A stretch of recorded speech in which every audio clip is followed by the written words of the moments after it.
Everyone, ഞാൻ ഇങ്ങനെ wait ചെയ്തിരിക്കുകയായിരുന്നു നിങ്ങളെ കാണിക്കാൻ വേണ്ടിയിട്ട്. നമ്മുടെ കൊല കണ്ടോ, നല്ലപോലെ പഴുത്ത് വന്നിട്ടുണ്ട്. അടിഭാഗം കുറച്ചും കൂടെ ഉണ്ട്, പക്ഷെ മുൾഭാഗം മുഴുവൻ നല്ലപോലെ പഴുത്തിട്ടുണ്ട്. നമ്മൾ കുറച്ച് സമയം എടുത്ത് ഇത്തവണ പഴം ഒന്ന് പഴുത്ത് വരാൻ വേണ്ടിയിട്ട് ഞാൻ ഇതിനകത്ത് വെളുത്തുള്ളിയൊക്കെ അടിച്ച് കയറ്റി വെച്ചിട്ടുണ്ടായിരുന്നു. ഉപ്പും തേച്ച്, പക്ഷെ കുറെ സമയം എടുത്ത, ഒരു മാസത്തിൽ കൂടുതലെടുത്തു ഇതൊന്ന് പഴുത്ത് വരാൻ വേണ്ടിയിട്ട്. പിന്നെ ഞാൻ നിങ്ങളെ കാണിച്ചു തരാം ഇവിടുത്തെ പഴം എങ്ങനത്തെയാന്ന്.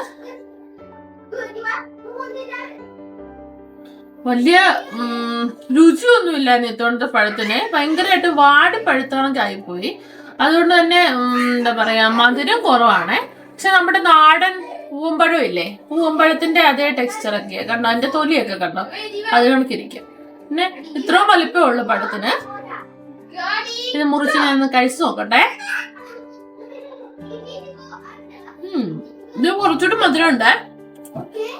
മറ്റേ നമ്മൾ ആദ്യം വെട്ടിയ കൊലയില്ലേ, അതാണെങ്കിൽ വാടി പഴുത്തു പോയായിരുന്നു, അപ്പം മധുരവും കുറവായിരുന്നു. പിന്നെ ഞങ്ങൾ ലാസ്റ്റ് അതും കൊണ്ട് പഴം കൊച്ച് ബോണ്ടൊക്കെ ഉണ്ടാക്കേണ്ടി വന്നു. ഏതായാലും ഇതിന് നല്ല മധുരമുണ്ട്. അപ്പൊ നമുക്കിത് ഉപ്പുമാവിന്റെ കൂടെ കഴിച്ചു നോക്കാവേ.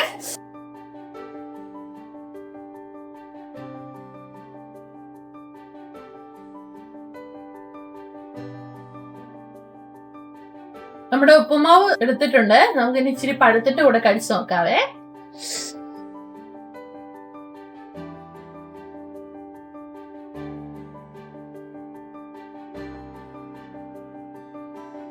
പഞ്ചസാരയും കൂടെ ഇട്ട് കൊടുക്കാം.